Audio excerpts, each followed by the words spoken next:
This is the Bud Rebel Show, and as we've spoken to the previous episodes, Bud is being a friend, and Rebel's just being a bit different, having a unique trait to you. And we at the show are going to do some really exciting things, but before I speak about that, you'll notice that I have a little blood dripping down. This is not for Halloween. I actually cut myself shaving, and since I'm filming live, then you might see a little blood dripping. Now, hopefully, my guests will warn me when that's happening, or if I have to go to the hospital in between. On this show, we are going to talk about some really interesting business ideas that will either make you money, lose you money, but have you thinking. We'll talk about some of the new trending topics, including some of the trending music. And we always have a very unique guest who's going to share that view with us. And this month, is Coopuh. Coopuh is a phenomenal musician, and we're going to talk about his history and background in a few minutes. Actually, we'll start now with that. Mr. Coopuh. How you doing? Good. Nice to meet you here. Are you actually involved in our film? Yes. But thank you. There's a few things. If you can give us a little background, matter of fact, there's something called Black Ink Crew. Yes. What is that? You got a little bit of blood. Oh, thank you. Keep me warm. Thank you. No problem. All right. But yeah, Black Ink Crew. I was just recently on one of their episodes getting this tattoo done right here. Oh, so I see you have a few tattoos. Yeah, just a little bit. How many tattoos do you have as a whole? All of them are pretty visible. This is all I got right here. I don't got any on the legs or chest, so this is where I'm at. I started with the hand when I was 21. I was like, that's a great idea. Just the flower or the whole thing? Just the flower and the love, and then I worked my way up. I got the black band in 1997. It's the year I'm born. Wow, cool. Yep, and then... So wait a minute, it started with just this, here. Yep, just this rose. And then they were able to make it continue out through your whole arm like that. Yeah, I got the black band, and then I filled it in with the angel. Wow, it fit pretty well. Got Mother Mary, some stained glass. I just got added there the other day. That's why it's a little... That's amazing. Peely. So what is the Black Ink Crew itself? That's a TV show. It's a TV show on VH1, I believe. And I was lucky enough to get asked by one of the tattoo artists themselves to be on the show. I was already going to get a tattoo from them. And they were like, well, we're going to have this tattoo competition, so why not you be, when you get your tattoo from me, why not be filmed? So did you win the contest? No, the way they edited it in the episode was at the end, nobody won. It was kind of like everybody won. Oh my god! All the other artists are pretty disappointed. Well, everybody's a winner, right? Yeah, everybody feels like a loser. Yeah. So, how long were you on the show for? I was on only just a few scenes. You see me walking. I got my art done by Young Bae. Shout out to her. She's amazing. Sorry, she should have won. Just bleeding a little bit between the show. It's okay. All right, I'm giving my heart and soul to the show, I guess, here. Yeah. So, also, I believe you not only are a very interesting musician, that's where I think your unique angle is, that you don't just cover one genre, you do different genres in your album. You had it come up? Yes. Tell me about that a little bit. Yeah, so I started out mainly as a rapper when I came out with the identity of Coopuh the Savage. Mm-hmm. Growing up, I'm into rock. That's what I grew up with. My grandfather played music with he played like the Beatles, Elvis, all 60s and 50s type of era. Grandfather, huh? Yeah. A little different than my grandfather. My grandfather was the best, and he showed me how to play the guitar. Oh wow! And so rock was just always in my life, but where I grew up in Hoboken, New Jersey, not everybody was into the same music as me. I was kind of different in that field, so I felt like a loner with my music taste, and I just always kept it to myself. Mm-hmm. But everybody else loved rap, and house music and fun music, and I love it. I love it too. But I was like, I got to a point where I was like, I don't have a band, and I do love this music, and now I do know how to make this music. Why not try it, So when I was like, all right, I'm going to be Coopuh the Savage, I started out with very aggressive trap music, a lot electronic based. Some stuff was like really spacey. You're saying on the album that you have that there's different genres. Is there like country on it? Is disco on it? I mean, yeah. So when I developed, I came out with the aggressive rap stuff, and then when I was like, all right, I'm going to put an actual album out, together.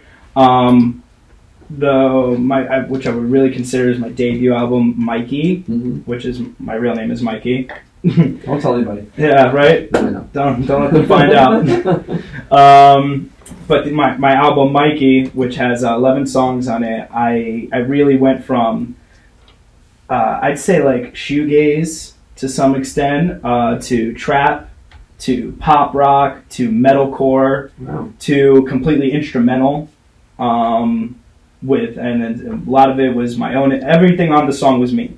I programmed everything. I played all the drums, bass, guitars. I sang, I screamed, I mixed it, and I got the album cover done, and I did it all in house. I give you credit because that takes a bit of a risk because a lot of artists want to be like metalcore, like all the fans will know that, or they want to be country, whatever. You're taking a risk where just like people are going to say, wait a minute, I want to listen to this music, and Coopuh's doing this music, and so they're going to have to like you as an artist and see how you can expand on it, which is interesting. Yeah. I consider myself a type of person that likes to listen to totally different music. I mean, I listen to country and rock and hip-hop and everything in between, so I appreciate that you're willing to do that as a change base. You also, again, you were in the film The Undead, which we talked about, Yes. and you played Stan for that film. Yes. I mean, it was a pretty short part, but you were really vital part because you played one of the key characters' boyfriends.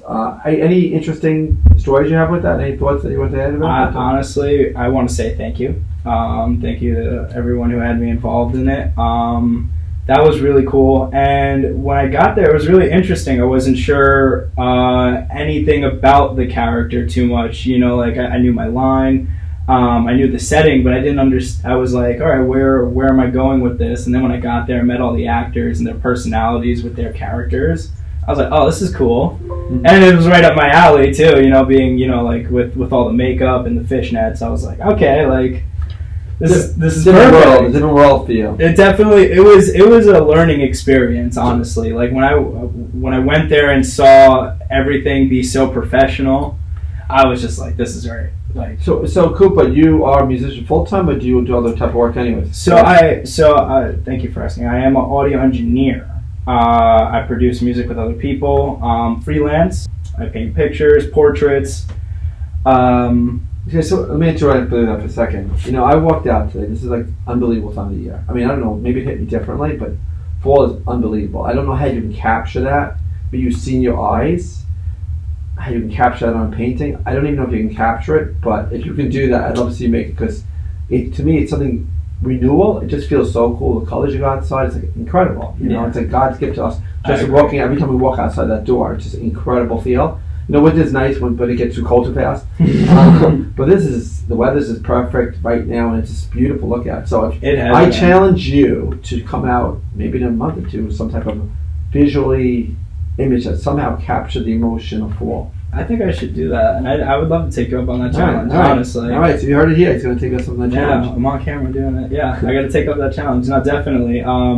Especially because I appreciate what you say with the change of the season. It's insane. Like as an artist, I mean, and as a musician, it's put me in a different mindset. That when you see it, all these leaves falling, and we're lucky enough the area we live in, we're exposed to that. Yeah. You know, we're not completely crammed in the city. We got a bunch of trees, we got a bunch of hills, and it's awesome. You know, I can't wait till the water starts freezing. That's gonna look sick. Yeah, I mean, I was outside, and I don't know, it was just so, like a mist came out of it. It's like a movie, you know, like you're living in a movie for a minute. Yeah. So I was also, because of the show, we're going to talk about some business ideas. Are you ready for some business ideas? I mean... Are they ready for some business ideas? I hope they are. No. I'm ready to hear some. Here we go. Okay, and these are actually, one or two of them we're actually in the building it. So you see the hat I'm wearing right now? Yes. Right? Well, I have a Bud Rebel hat, which allows the logo to come up and come back on. But as I have dogs, I realize in the morning, you can't see outside. It's a pain in the neck, you know, with the dark. You got to go, it's dangerous. So I've talked to a person about putting lights on it. Now that's something different. Add that a little bit more. Plus, you can change the color. So you're wearing a black shirt. Yes. But tomorrow you're wearing a red shirt. The logo changes, black, red, different colors. Now to top that off, with the lights on, okay, it will go off.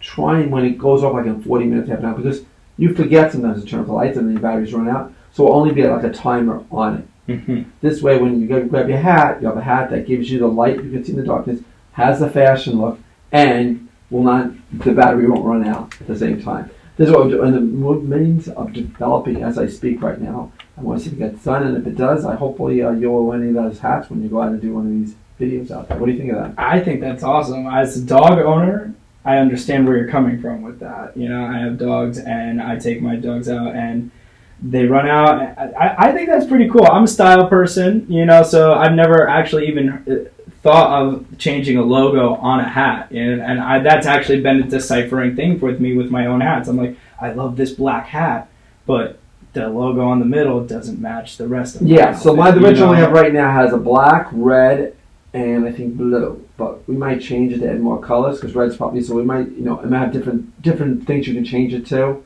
different purposes, whatever. You can change the logo on your hat, so you just have the base black hat. And so with the lights, you can actually have that logo-like feature up a little bit more brighter, you might say. So that's in development. Just let the world know it is actually going to happen. Well, I would say there's qualities of that are... So if you're interested out there, let me know. The next thing we're working to create, actually I would love to create, it's called Business Matchmaker. Okay. And Business Matchmaker, it's like matchmaking, but for business people.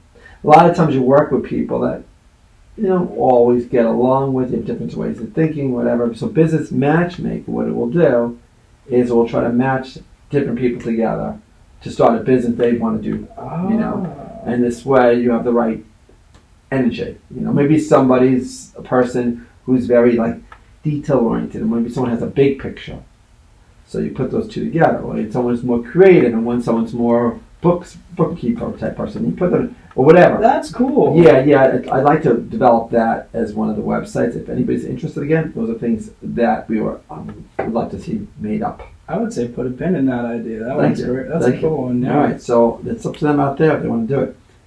And next thing I wanted to talk to you about, or trending topics of today, were shows I've been watching. One I watched, I don't know if you watched, it's called The Watcher. I did, actually. You did watch Watcher? Yeah, I did. What do you think about it? So, alright, well, I should say I'm watching it currently. Okay, stop. Just stop now. Stop now. Stop now. No, it's good up to a point. Okay. And then it's annoying. I see, I mean, I'm no film critic or anything, but I definitely, I saw something was based in New Jersey. The main character. It's good. It's the main the husband, I should say. I don't want to say he's the main, but he's one of the main. The husband, his character is hilarious in other films. So I was like, all right, let me give him a shot with this serious role, and it's in New Jersey. So I thought it was cool, but I could see what you mean, that maybe there could be... So what happens, I'm not going to ruin it for you viewers out there, but let me just tell you. Artistically, it's nice, it's done well, the acting is great, the story is good for a while, it's interesting, but it gets to be annoying because there's so many different endings, basically. It goes in one direction, it goes another, and then finally I just say, you know what, I don't care anymore. I've lost interest in it. It's sort of like, too many places, and I just got bored of it, and I watched the last episode because I invested so much time, but I should have watched the baseball game or something. I don't know, it was really boring. What you could watch, though, is Cleo. Oh.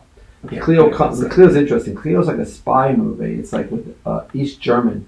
And East Germany was East Germany and West Germany, where the wall was broken. But it has a whole mystery, and it's done really well. There's one part where they almost like you feel like you're watching a Broadway show. They go back in their life. It's really cool. It's really good acting. It's a little bit can be sad at parts, which is interesting. It takes you different emotions, that's just great.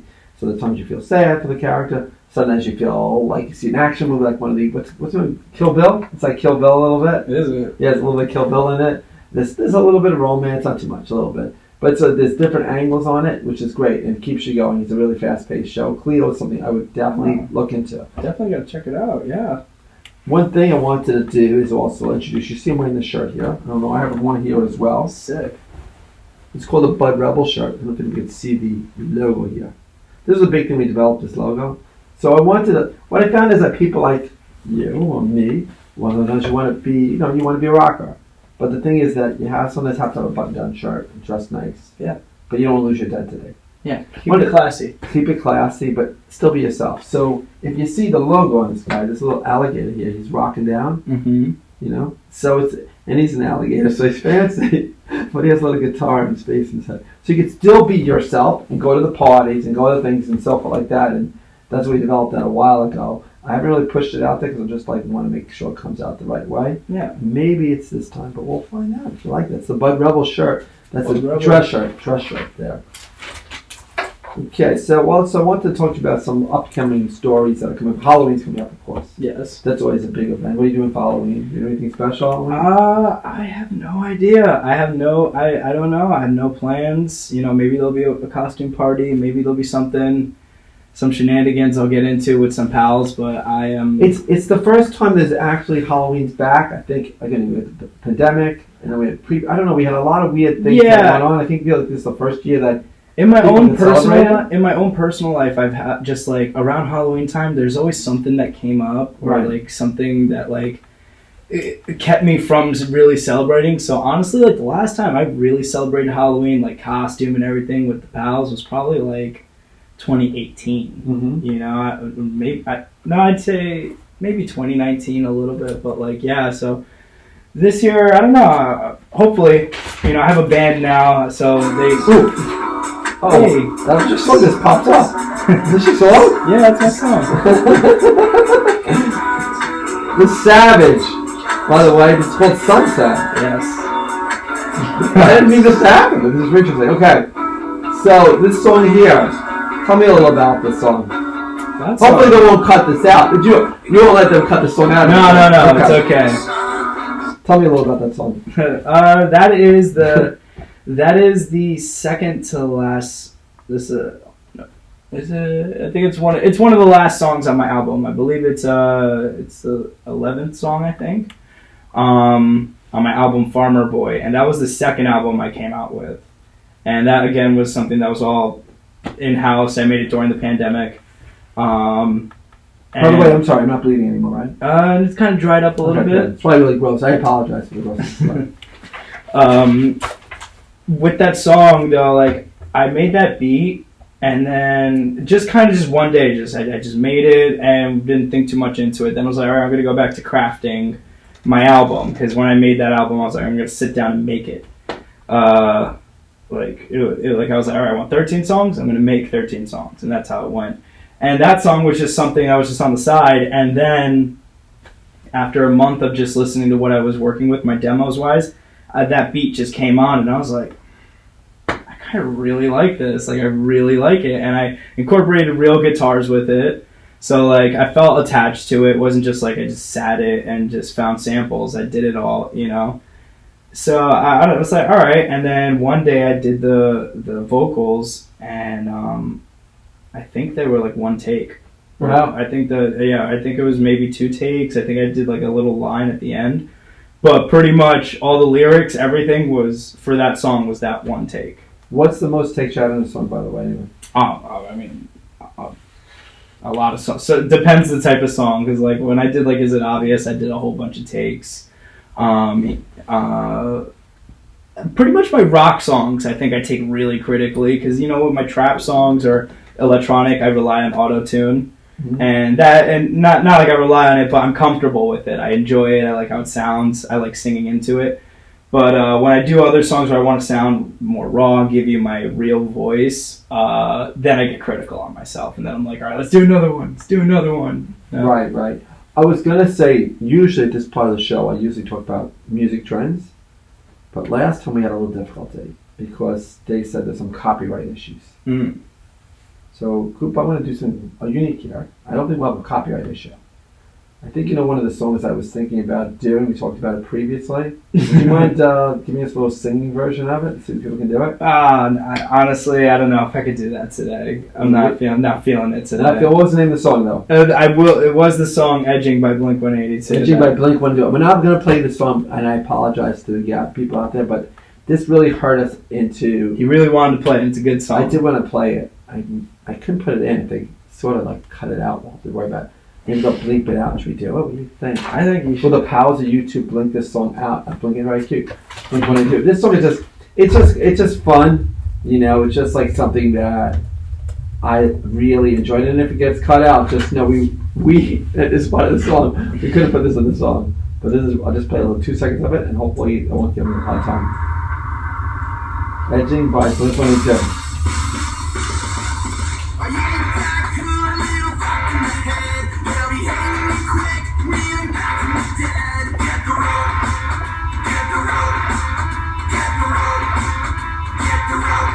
is a great song. And the thing about this song, if they cut that out, but anyway, Blink 182 is that you know right away it's Blink 182. Oh, of course, yeah. It's like you can't hide it. And the guy looks so much older. It's like, the drummer looks at. Is it the same drummer? I don't know. It's the same guy. The singer's been through a lot. You can tell.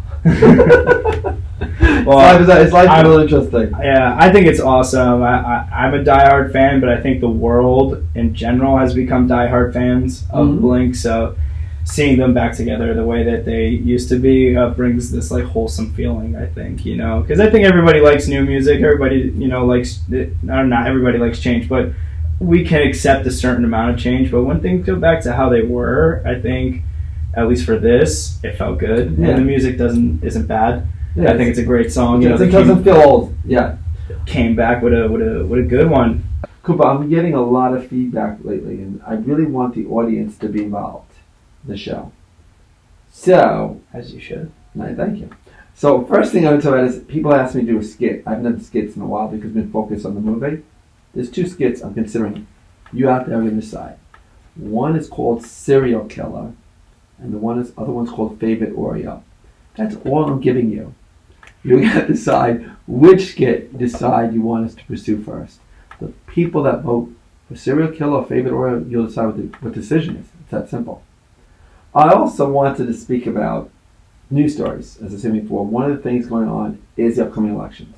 Mm-hmm. Now, I know everyone has different views on political issues as a whole, and one of the viewers wrote in, they didn't love my political views, which is fine, because you know what? I'm who I am, and I'm not going to change it just to satisfy the whole world. But I think the part of the Bud Rebel image is being a good person, but not calling people jerks or something. And for me to be real, which I want to be real, these upcoming elections are so important to me. Because no matter what you believe in certain issues, you have to feel safe in your own house. And I think one party is really hurting that because they're doing certain policies that have made us unsafe. Okay, and I really like catch and release when they let people go on the borders, not protecting us. They're not protecting us when it comes to things such as bail, not letting people out for free bail without people come out of jail, they come back out and forth, and it feels like the society's being really bad. So I don't want to get too political. I know it bothers people a lot when I do that, but I have to be authentic about it and I have to be real. This election, I really think is curious. It's so important. And I also think inflation's a serious problem. People can't get out, and I think it's because of the policies that the government's put together. They make it very hard for businesses to operate. They make more regulations and more taxes, and then they fail this whole thing in Ukraine. I just don't see how you can vote Democrat this year. I'm sorry. I'm going to say that straight. I'm not sorry. That's who I am. For those that don't like it, this is part of the show you'll just ignore. But for those that want me to be who I am, that's what I believe, and I'm going to stay by it. I'm also now on to what we call the development story. We're going to develop a story together. I don't know if Coopuh knows about this one. I don't know. Tell me about it. Okay, so we're going to plunge with the story is, we're going to try to continue this with our next guest as well. The story is going to be called Planet of the Mouse. Okay. And it's basically about that they are now taking mouses and giving them people's brains, parts in their brains. So, my concept is that one of these mouses escaped. With a human solid brain. Nice. And to make it more interesting about the story itself, mouses can overpopulate. And if mouses get smart, we don't see them. It's even more scary than to be the Planet of the Apes. So,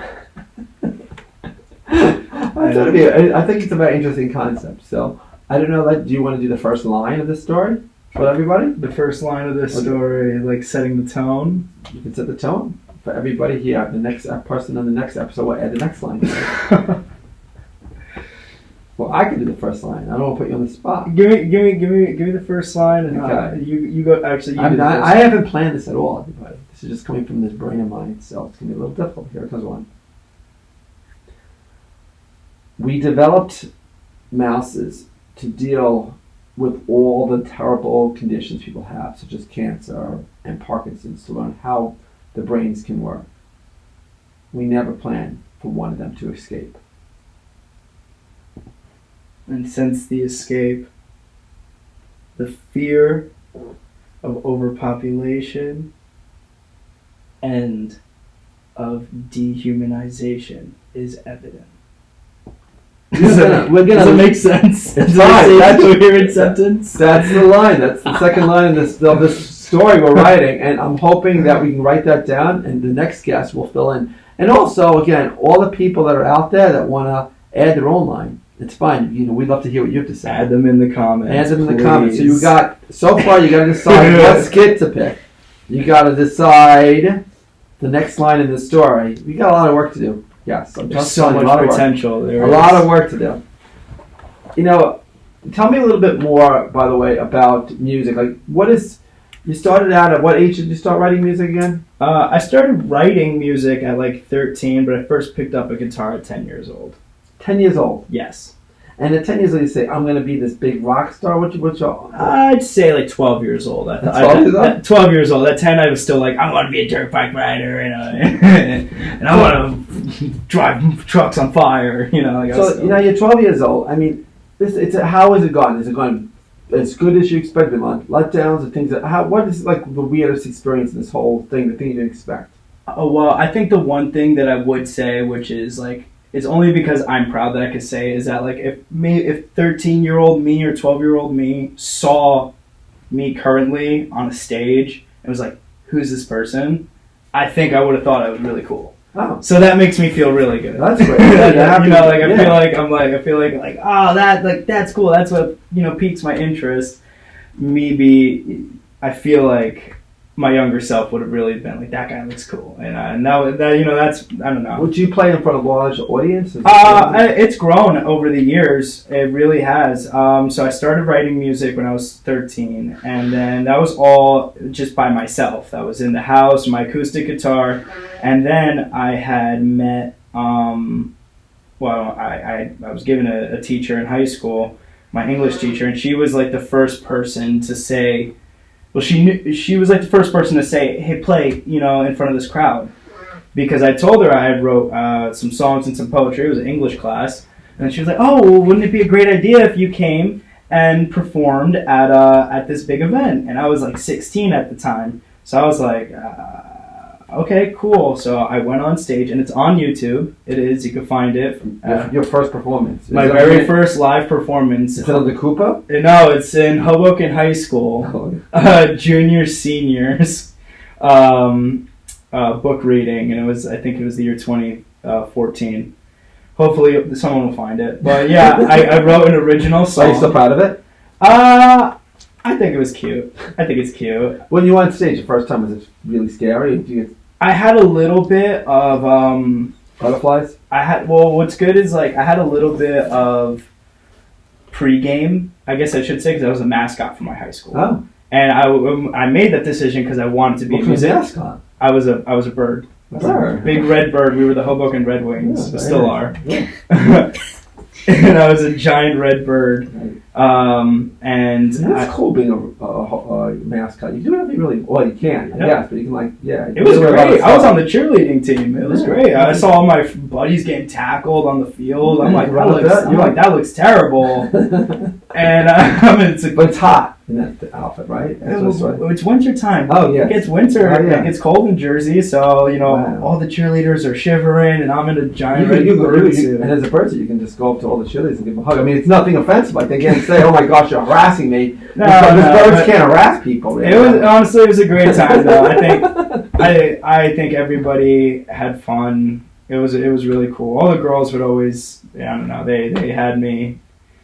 They had my back, they had water for me and stuff like that. That's interesting. As a mascot, are you more popular than the football players? No, I don't think. I don't. Well, first off, my school wasn't too heavy on like we're the cool kids and stuff. Right. I mean, like it was more like these were athlete kids, these were artist kids. Right. Which is really good. My school wasn't really big on like being discriminative, to anybody. It was more like who you hung out with. That was it. That's right.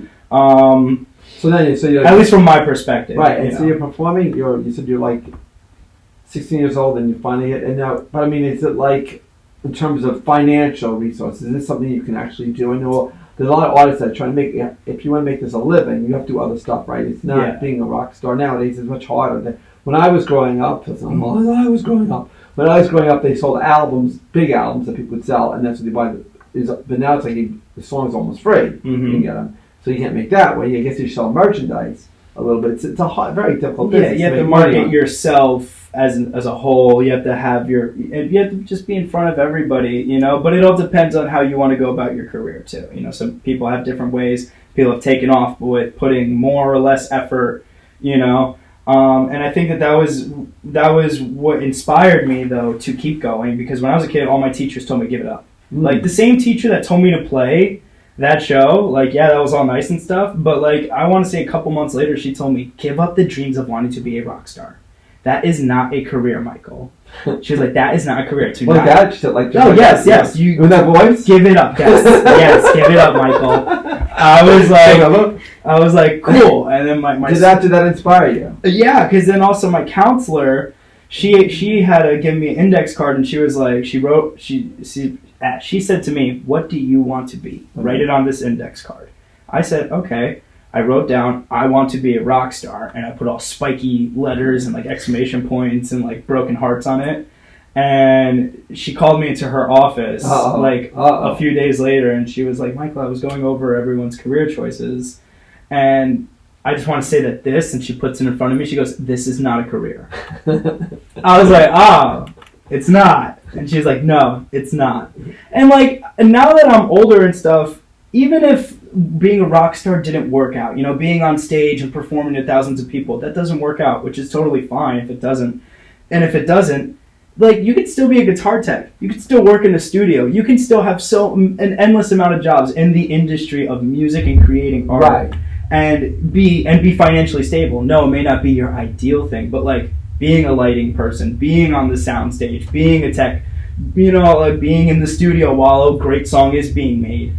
All of those things are super possible and very easy to obtain, especially now. But my teachers made it seem like that was not a thing, That's really cool. I went into audio engineering school right after high school. What audio engineering school did you go to? SAE Institute. Shout out to them. I give you a lot of credit, because again, finding a way to make it work, your dream come true. When you have so many people saying no, and bringing it down. And I think that's a pretty bold thing. And I think what helped too was my mom and my grandpa were like, yes. Yeah. I want to tell you a little personal story with me, by the way. I think I should add this. This is a new feature to the show.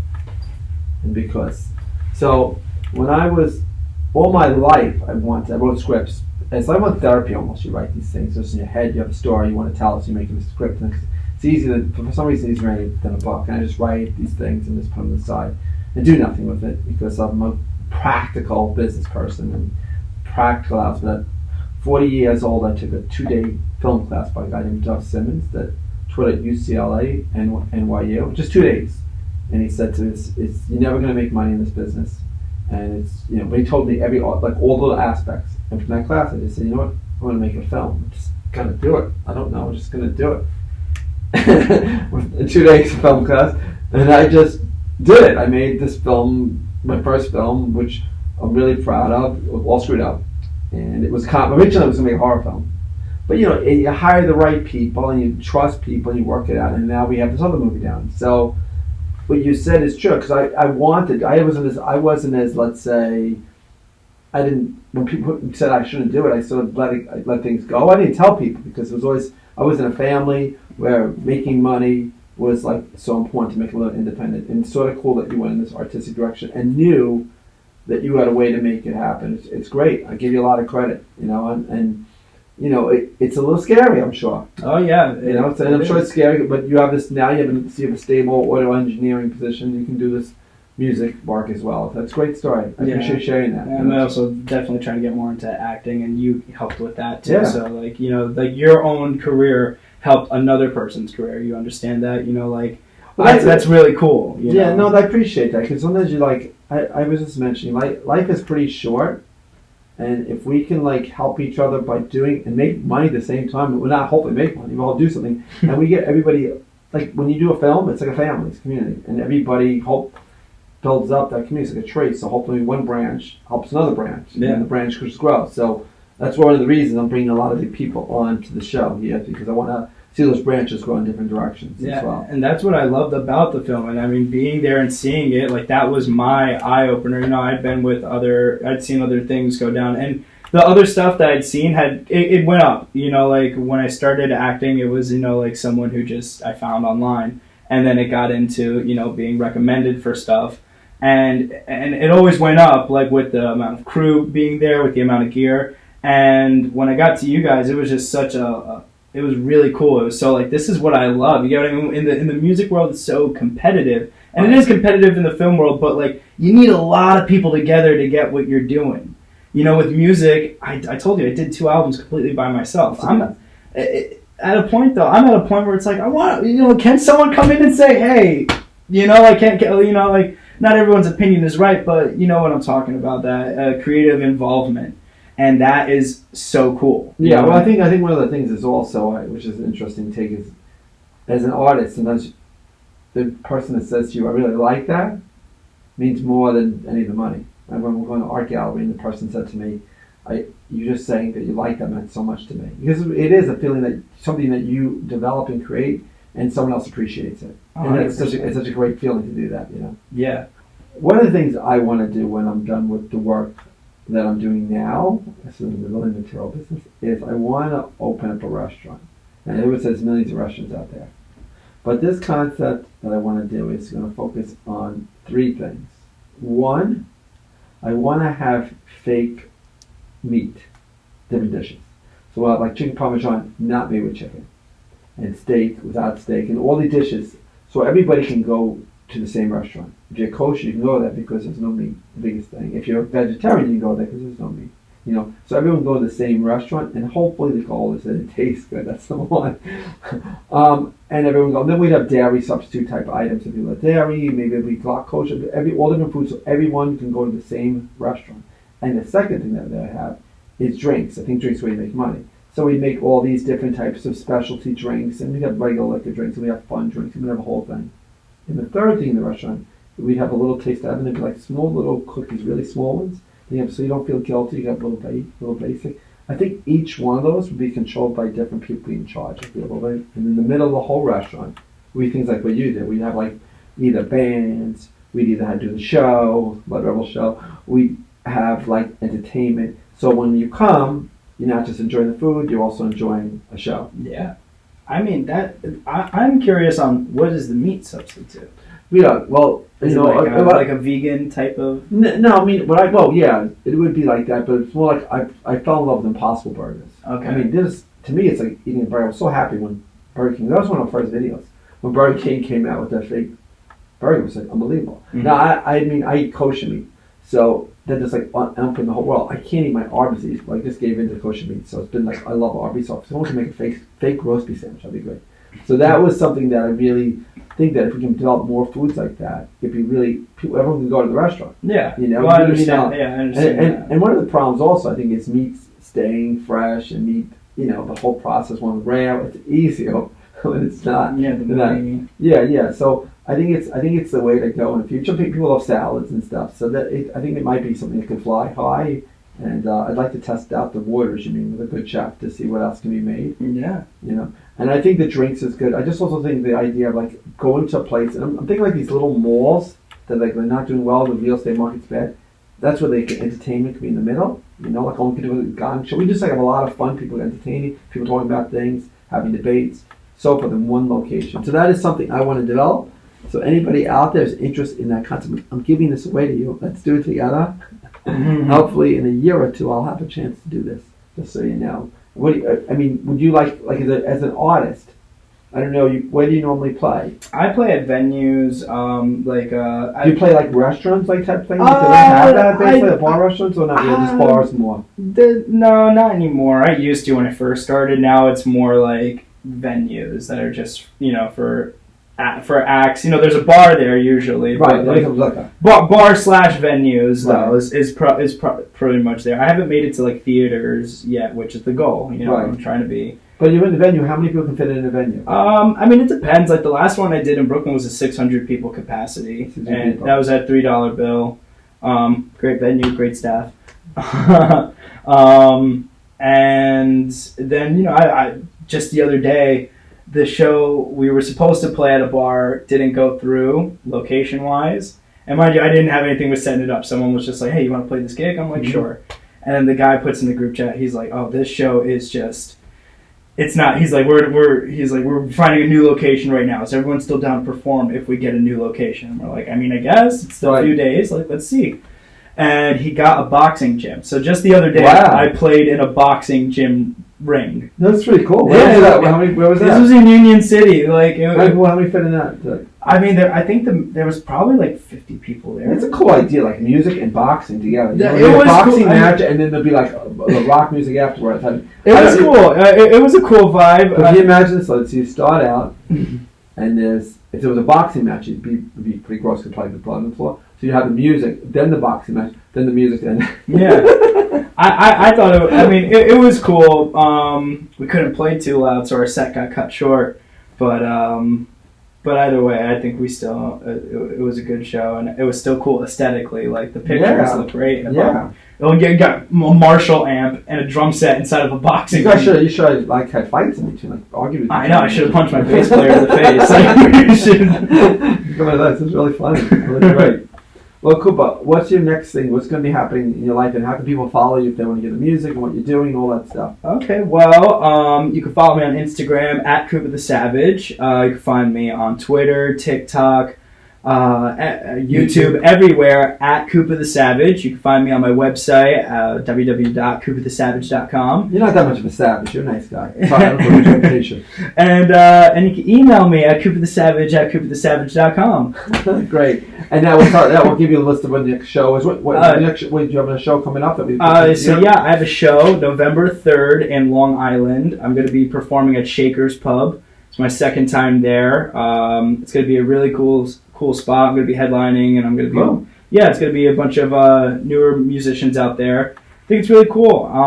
New music is being made. I've been in the studio, so I think after this show I'm going to take a break with the shows, and probably until New Year is going to be just in the studio. Coopuh's going to do a painting or some type of artistic expression of fall, and he's going to do a country song for us.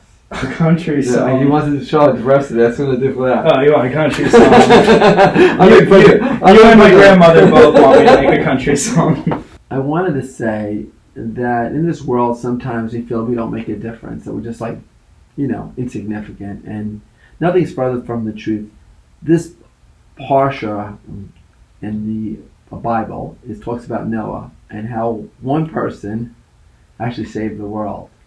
So the important point is you never know when you're called on. You never know when this, quote, world might be cracking, and your one action puts it together. So just remember, you're a key person. You're really important, and keep on being as good and as happy and as successful as you can be. God bless, and we'll see you next week on the Blood Rebel Show. Thank you.